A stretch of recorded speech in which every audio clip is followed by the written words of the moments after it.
치과에서 치료를 받게 되면은 대부분의 치료가 그 마취 주사를 놓지 않으면 안 되는 이제 그런 치료들이 많이 있죠.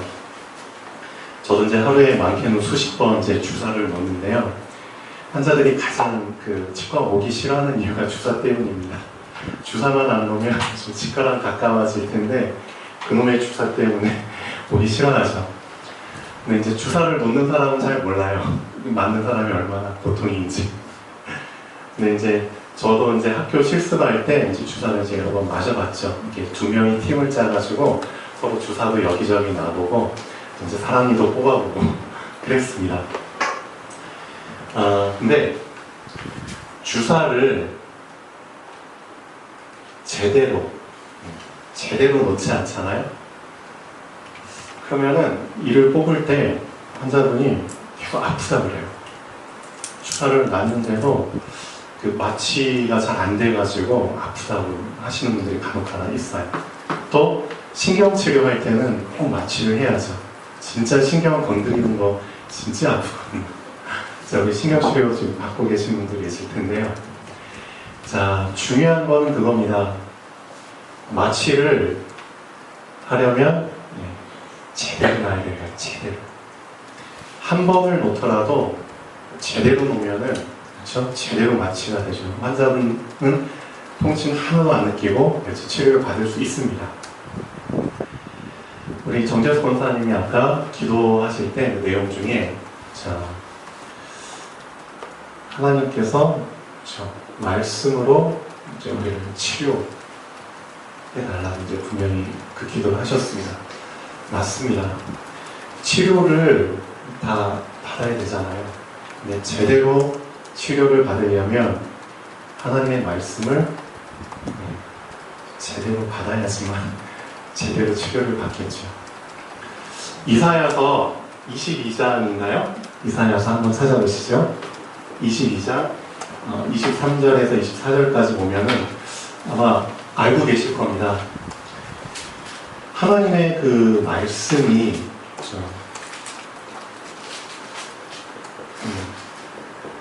못으로 잘 박혀야 되는데, 그렇죠?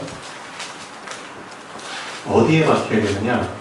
단단한 곳에 박혀야 된다고 또 언급이 되어 있죠. 못이 왜 박나요? 못을 박는 이유가 뭐죠? 딴 게 아니죠. 뭔가를 지탱하기 위해서 박는 거죠. 그 못 위에 뭔가를 걸어놓고 지탱하라고 박는 거죠. 하나님의 말씀이 우리에게 진짜 못처럼 잘 박히면 좋겠습니다. 좋겠는데 지금 우리가 말씀을 듣고 있잖아요. 어떻게 보면은. 근데 그 말씀이 여러 개로 계속 박히게 되겠지만 결국 대충 박힌 못이 아니고 진짜 잘 박힌 못 하나가 사실상 시간 지나고 나서 보면은 그 잘 박힌 못 하나가 나를 바꾼다는 거죠. 맞죠? 우리가 지금까지 많은 말씀들을 듣고 있어요. 근데 그 말씀들을 사실상 잘 박힌 못이 아닌 그냥 좀 약간 대충 박힌 못처럼. 그러면 그 못에는 뭔가 걸려도 지탱하기가 힘들다는 겁니다. 그래서 말씀이 나에게 잘 안 박히게 되잖아요. 그럼 그 말씀 때문에 내가 시험 드는 일도 생기죠. 예수님께서도 4가지 가택 이유할 때 오히려 말씀으로 인해서 시험 당한다고 분명히 예수님도 언급을 하십니다. 그래서 박히려면 제대로 박혀야 됩니다. 여러 개 그냥 다 잘 박히면 좋겠지만 그건 어떻게 보면 희망사항일 수도 있겠지만 하나라도 제대로 박히면 그 잘 박힌 못 하나가 나의 영적 상태를 바꾼다는 거죠. 나의 삶을 바꾼다는 겁니다. 그래서 오늘 하나라도 제대로 잘 박히고 돌아갔으면 진짜 좋겠습니다. 더도 말고 하나라도 진짜 그렇죠? 근데 또 이 부분이 나오죠. 못은 잘 박혀야 되는데 근데 이 못이 어디에 잘 박혀야 되느냐 그것도 좀 염두에 두셔야 됩니다. 단단한 곳에 잘 박혀야 되겠죠. 단단하지 않은 무른 곳에 잘 박힌들 소용이 없다는 거죠. 그 무른 곳에 박히게 되면 찢어지게 되겠죠. 그렇죠? 나의 마음판이 어떻게 보면은 단단한 상태로 단련이 되어야 된다는 의미로 포함이 됩니다. 내 마음의 영적 상태가 정말 단련, 연단되지 않은 어린아이와 같은 물은 것만 먹는 그런 상태에서는 못이 잘 박혀도 사실상 내가 못을 감당을 못합니다. 내가 말씀을 감당하지 못하는 상황이 오죠. 그렇죠? 말씀은 어마어마한데 내 그릇, 나라는 사람이 무른 상태면은 안 되겠죠. 그래서 두 가지를 좀 붙잡으셔야 됩니다. 우선은 못이 잘 박혀야 된다. 그렇죠? 두 번째는 내 마음같이 단단한 상태가 돼야 된다. 예. 이사야서 22장, 23절, 24절 한번 염두에 두시면 좋을 것 같습니다. 자, 하나님의 말씀을 자, 우리 한옥희 어머님이 이제 그 심심하시면 가시는 데가 어디죠? 노인전이죠, 노인전. 경로당. 자, 그럼 거기 가면 우리 노인분들이 많이 앉아 계세요. 자, 사람이 이제 힘이 빠지잖아요? 그러면 뭐가 많아지죠? 말이 많아집니다. 말이라도 많이 해야지 이제 그 자기가 힘을 못 써서 하는 부분을 그나마 이제 좀 간접적으로나마 좀 충족이 되겠죠. 말이 많아져요. 그러면 이런 말 저런 말 많이 듣겠죠. 그렇죠? 그럼 이제 말을 딱 듣다 보면은 맞장구를 많이 쳐줘요. 듣고 보니 그렇네. 그렇죠? 마음을 확 열려. 나도 그렇게 해야겠네. 그렇죠? 그렇게 맞장구를 많이 쳐주면서 사실상 하나님의 말씀 들을 때는 그렇게 화답을 안 한다는 거죠. 하나님의 말씀 진짜 들으면 와 듣고 보니 그러네. 하나님의 말씀에 맞장구를 잘 안 치죠. 그러면서 사람의 말에는 맞장구를 잘 치죠. 그런 부분들을 한번 정말 잘 생각을 해봐야 됩니다. 오늘 왜 제가 이 말을 하냐면 그 다윗에 의지하고는 상관없이 분명히 승전을 하고 이스라엘로 돌아와요. 돌아왔을 때 이미 소문이 쫙 퍼졌다는 거죠. 이스라엘 모든 남녀노소를 불문하고 벌써 소문이 쫙 퍼진 겁니다. 어린 다윗이 골리앗을 죽였대. 그래서 모든 여인들이 각 성읍에서 몰려 나와요. 이렇게 나와서 뭘 했죠? 춤추고 목소고 치고 장구 치고 환영을 해요. 근데 무슨 말을 하면서 환영을 하느냐? 참 어떻게 보면은 그 위험한 말을 하죠. 누구 듣기에 되게 그 꺼림직한 껄끄러운 말을 했죠. 사울 왕 듣기에 엄청나게 껄끄러운 말을 합니다. 어떤 말을 하죠? 자, 사울이 죽인 자는 7,000이요. 다윗이 죽인 자는 10,000이다. 이 말을 자 대부분의 사람들, 사울을 제외한 사람들은 이 말을 다 동의를 해요. 맞죠? 맞다. 다윗이 사실상 핵심 역할을 한 거 아니냐. 골리앗이 어떻게 보면은 만만의 그 사람의 비견할 만큼 엄청난 존재잖아요. 그렇죠? 대부분의 사람들 어떻게 보면 사울 왕을 제외한 사람들은 다 이 말을 인정을 해요. 그러니까 이런 노래가 나왔겠죠. 이런 말들이 나왔겠죠. 근데 딱 한 사람, 사울이라는 사람은 이 말을 듣고 어떻게 하느냐, 정반대의 반응을 보입니다. 그럼 그걸 통해서 뭘 알 수 있죠? 사울의 영적 상태는 사울 이외의 사람들의 영적 상태와 정반대였다는 겁니다. 그만큼 나의 영적 상태가 상당히 중요합니다. 나의 영적 상태에 따라서 나에게 어떤 말이 들리느냐에 따라서 그 말 한마디가 나의 영적 상태를 완전히 바꿔버립니다. 그래서 말이 중요하다는 것은 말. 하나님의 말씀이 나에게 잘 박힌 못같이 박히지 않잖아요? 그리고 엉뚱하게 세상 말이, 그렇죠? 세상 지식이 나에게 잘 박힌 못처럼 박혀버리면 이제 끝장나는 겁니다. 어떻게 보면. 그래서 지난주에도 제가 말씀드린 것처럼 신앙이라는 게, 믿음이라는 게, 그렇죠? 연결된 믿음이 있고 분리된 믿음이 있다고 했잖아요. 그것과 같은 맥락입니다. 나에게 하나님의 말씀이 잘 박히느냐, 아니면 세상의 말이, 사람의 말이 나에게 잘 박히느냐에 따라서 나의 삶이 결정된다는 거죠. 나의 영적 상태가 결정되는 겁니다. 자, 창세기 3장, 우리 다 알고 있는 사건입니다. 사실상 그 사단이 뱀 속에 들어가서 하와한테 몇 마디 안 했거든요. 근데 하와의 영적 상태를 바꿀 수 있는 말을 해버린 겁니다. 그 말을 듣고 하와가 어떻게 반응했느냐? 듣고 보니 그러네? 그죠? 듣고 보니 그러네 진짜? 마음문이 열려버렸어요. 그 말을 받아버리니까 하와의 영적 상태가 어떻게 돼버리냐? 영안이 점점 어두워지고 육안이 점점 열리는, 그렇게 되니까 다시 선악과를 보니까 사단이 말한 것처럼, 그렇죠? 먹음직도 하고 보암직도 하고 지혜롭게 할 만큼 탐스럽기도 한, 내가 이 열매를 먹으면 정말 나도 하나님처럼 될 수 있겠구나. 그 말 한마디가 영적 상태를 바꿔버린 겁니다. 그래서 우리는 두 가지 싸움을 해야 됩니다. 진짜 앞으로도 일주일 동안 우리는 다 밖에 나가잖아요. 그러면 분명히 오만때만한 말 다 듣게 됩니다. 그렇죠? 지어낸 말, 거짓말, 그렇죠? 과장된 말들, 그렇죠? 감정 섞인 말들, 동기가 들어있는 말들 막 듣게 됩니다. 그럼 그 말에 나는 어떻게 반응할 건가? 그 부분을 오늘 말씀을 통해서 좀 붙잡으면 좋겠습니다. 자, 먼저 서론 잠깐 보시죠. 서론. 자, 골리앗이 사무엘상 17장 16절 한번 잠깐 읽어보시죠. 골리앗이 뭔 짓을 했느냐?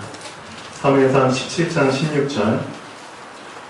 그 블레셋 사람이 며칠을 40일을 조석으로 나와서 몸을 나타냈더라. 몸만 나타냈나요? 와서 말을 했겠죠. 말. 자, 말. 어떤 말을 했죠? 자, 이스라엘 사람들이 다 듣도록 엄청나게 아침 저녁으로 40일 동안, 그래서 그 말을 듣고 이스라엘 사람들이 진짜 듣고 보니 그렇네, 그 말에 영향받도록, 그렇죠? 말이 정말 무서운 겁니다.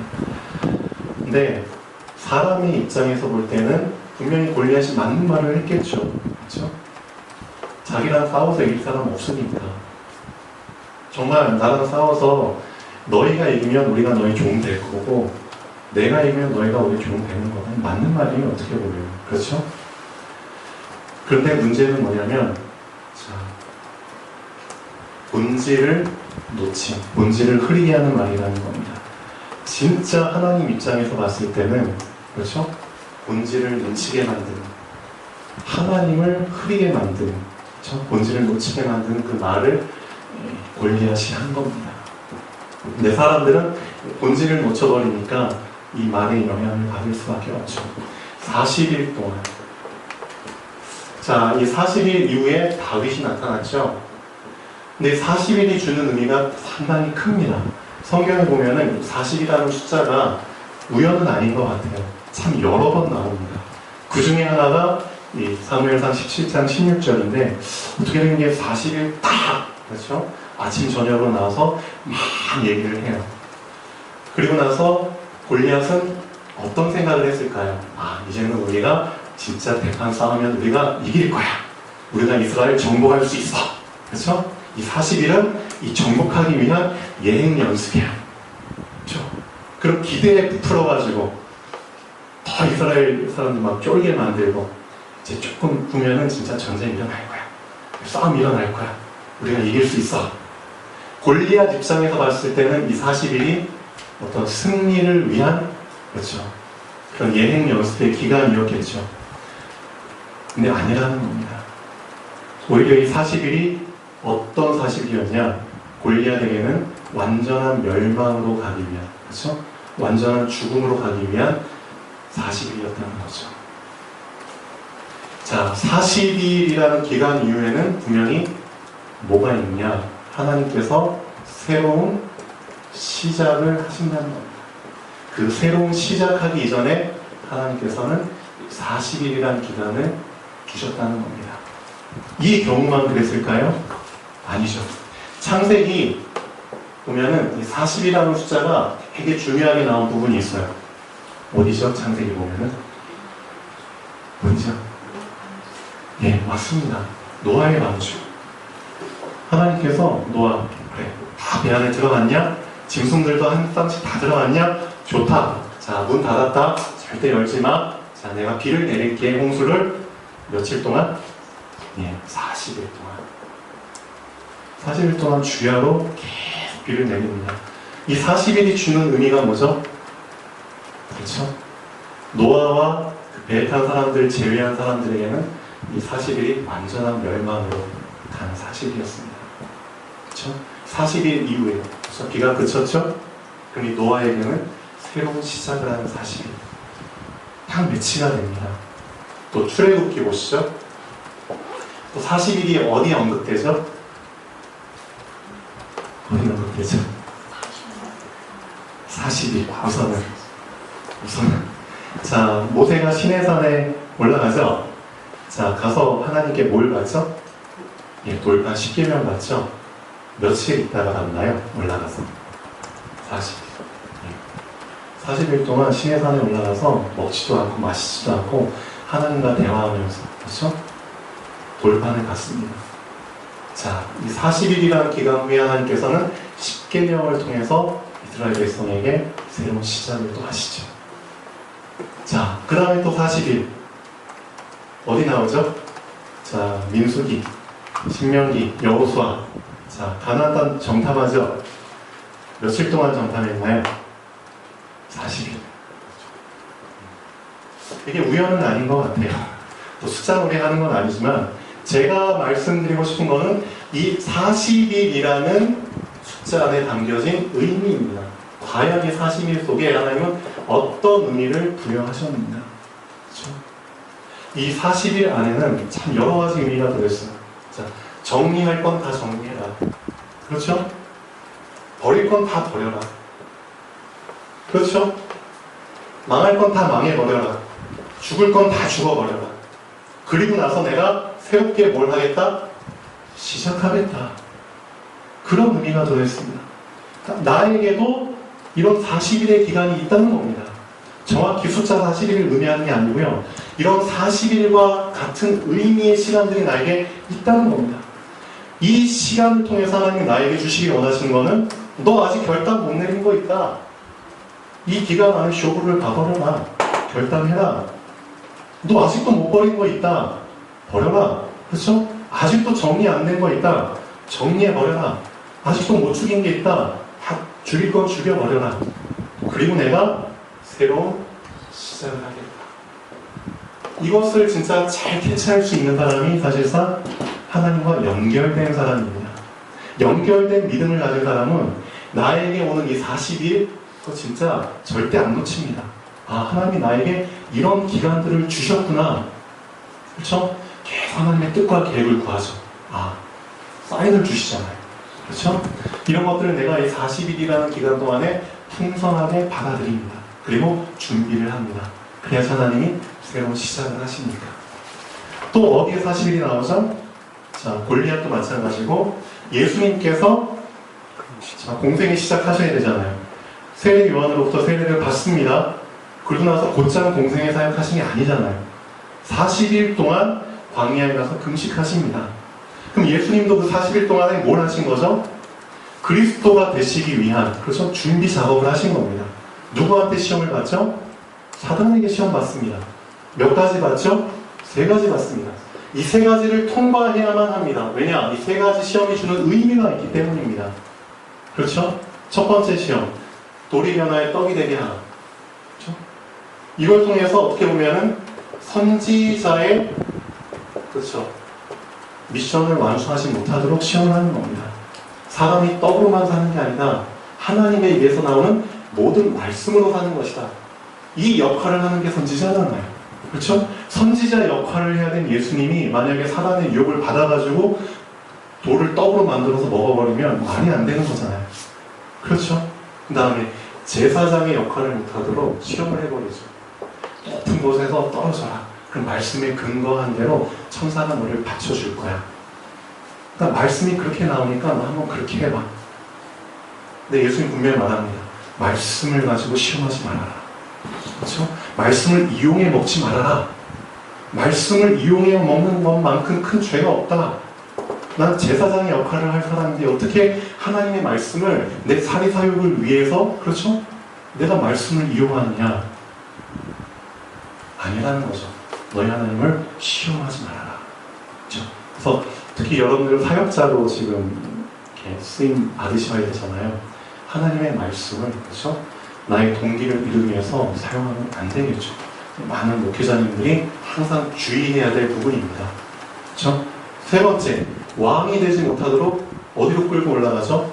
가장 높은 곳에 끌고 올라갑니다. 그래서 천하 다 보여주면서 나한테 절해. 내가 다 줄게. 천만의 말씀. 오직 너의 하나님께만 경배하고 절해라. 나의 왕은 오직 하나님 한 분이다. 만약에 예수님께서 이 사단이 준 40일, 그렇죠? 금식을 하고 준 이 세 가지 시험에 넘어갔다면 사실 그리스도의 역할을 할, 그렇죠? 자격이 없는 겁니다. 예수님께도 마찬가지로 이 40일이, 그렇죠? 새로운 시작을 하기 위해서 거쳐야 하는데 시험이었다는 거죠. 테스트. 다 의미가 있는 겁니다. 그 다음에 예수님께서 못 박히시고 부활하셔서 제자들한테 보이셨죠. 그리고 사도행전 1장에 보면은 하나님 나라에 대해서 며칠 동안 말씀하시죠? 40일 동안 말씀하십니다. 그리고 나서 승천하시죠. 그럼 이 40일 동안 제자들은 하나님 나라에 대해서 듣고 뭘 해야 되죠? 새로운 시작. 그렇죠? 다 매치가 되는 겁니다. 나의 40일. 이 40일을 절대 놓치지 마시고요. 이 40일이 주는 의미. 그래. 내가 이 40일 동안 정말 정리해야 될 것들, 버려야 될 것들, 결단 못했던 것들 정말 깔끔하게 하시고 새로운 시작. 그런 부분을 우리가 좀 붙잡으면 좋겠습니다. 왜냐?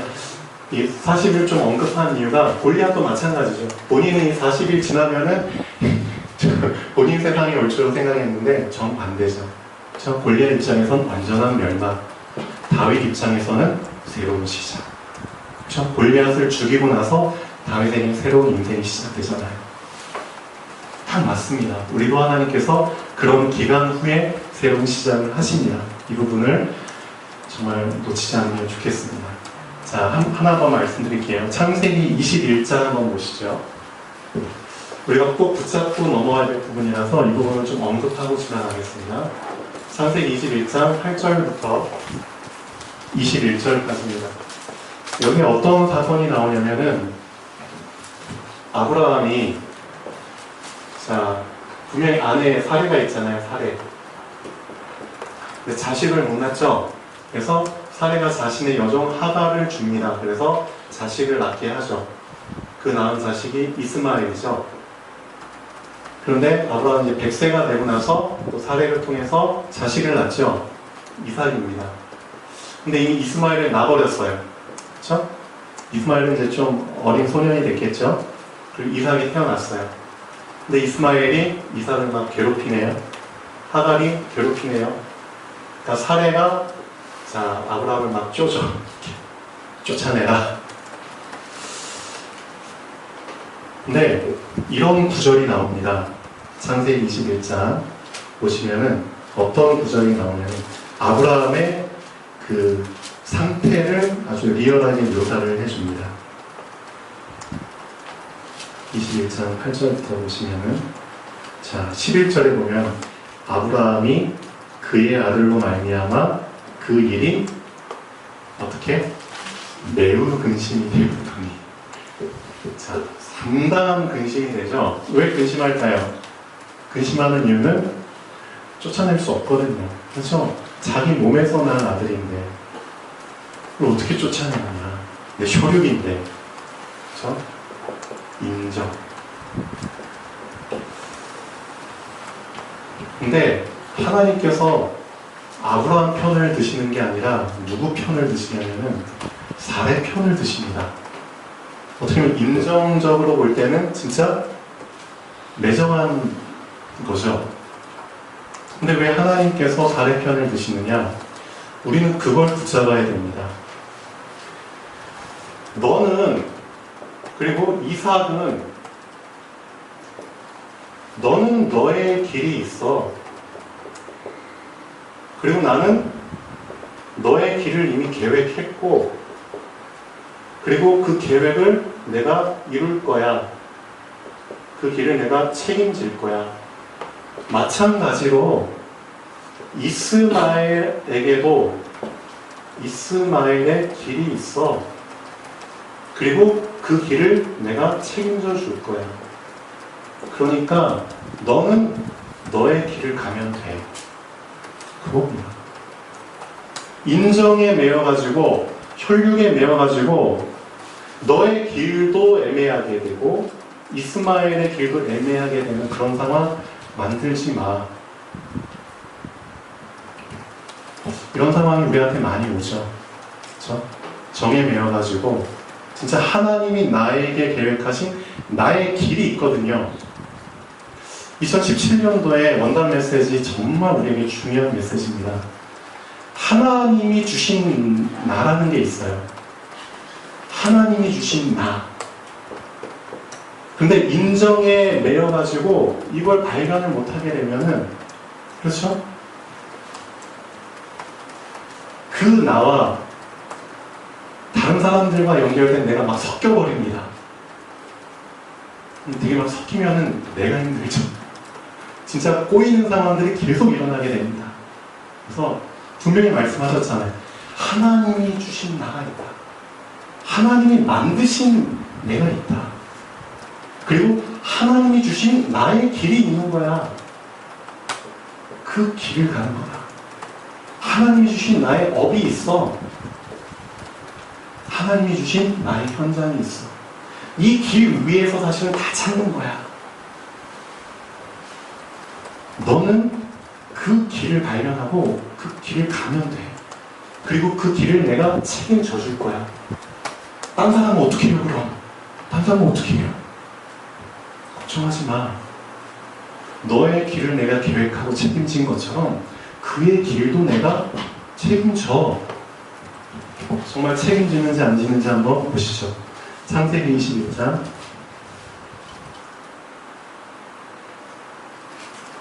자, 13절 보면, 그러나 여종의 아들도 내 신이 내가 그로 뭘 이루게 하겠다? 한 민족을 이루게 하리라. 하나님 책임져 주신다는 겁니다. 그렇죠? 한 민족을 이룰 만큼 내가 또 책임져 줄 거야. 그리고 보시죠. 18절. 일어나 아이를 일으켜 내 손으로 붙들라. 그가 큰 민족을 이루게 하리라. 그렇죠? 이 부분을 우리는 하나님께 맡겨야 된다는 겁니다. 그렇죠? 그러면 인정 이제는 안 베풀어도 되겠네요. 인정 끊어도 되겠네요. 또 고지식한 분들은 또 그렇게 해석하죠. 그게 아니라는 겁니다. 만약에 나의 길을 가야 되는데 인정이 가로막고 있으면 끊으라는 거지, 무조건 인정을 다 끊어버리라는 게 아니잖아요. 나의 길을 가고 있는데 인정을 베풀어야 되는 상황이 온다? 마음껏 베푸십시오. 그렇죠? 그럼 되는 겁니다. 나의 길을 가는 도중에 인정을 베풀어야 될 상황들이 많이 생기잖아요. 그럴 때 마음껏 베푸십시오. 근데 나의 길을 가지 못하도록 인정이라는 게 막으면 그때는 끊으라는 겁니다. 그렇죠? 이런 부분은 좀 헷갈리시면 안 됩니다. 많은 사람들이 사실은 좀 그래요. 저도 그랬지만 정말 인정이라는 게 참 나의 발목을 붙잡을 때가 많잖아요. 그렇죠? 정말 하나님께서 주신 나의 길이 보이는데, 그렇죠? 여러분은 어떻습니까? 여러분 지금 어떤 상황 속에 있나요? 네, 진짜 하나님 믿으셔야 됩니다. 그렇죠? 하나님이 이미 나의 길을 정하셨고 또 그걸 이미 계획하셨고 사실은 이미 이루신 겁니다. 이루셨습니다. 이미. 마찬가지로 다른 사람의 길도 다 하나님께서 계획하셨고 그의 길을 책임지십니다. 그 사실을 믿고 나의 길을 가는 겁니다. 내가 나의 길을 가고 그 사람도 그의 길을 제대로 가잖아요. 지체들의 연합으로. 자, 벌써 12시 가까이 되는데요. 조금만 더 하고 마치겠습니다.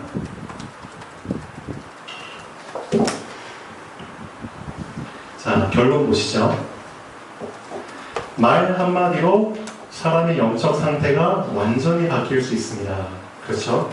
그럼 나는 사람에게 붙어서 사람의 말을 계속 들을 것이냐, 아니면 하나님께 붙어서 하나님의 말씀을 계속 들을 것이냐, 그 선택을 하는 겁니다. 쉽죠? 하나님을 가까이 하라는 겁니다. 네, 하나님을. 본질을 놓치지 말라는 겁니다. 사람의 말을 계속 듣다 보면 그 말이 되게 좋은 말도 있고 재밌는 말도 있어요. 유익한 말도 있어. 그렇지만 결국 지나고 나서 보면 본질을 흐리게 해줍니다. 본질을 흐리게 하면은 안 되겠죠.